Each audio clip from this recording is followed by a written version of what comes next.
I'm on the fence for this. Like the big ones are either ending up being a biologist for the Forest Service or Department of Natural Resources.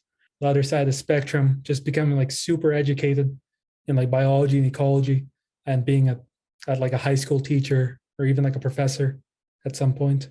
Could you do both? I probably could. I don't think there's anything stopping that. I do want to, I do really want to get like heavily educated. That's, I want to get my master's, probably not a PhD. I don't know. Probably to gain experience in the field, probably like a biologist working for like these big government agencies.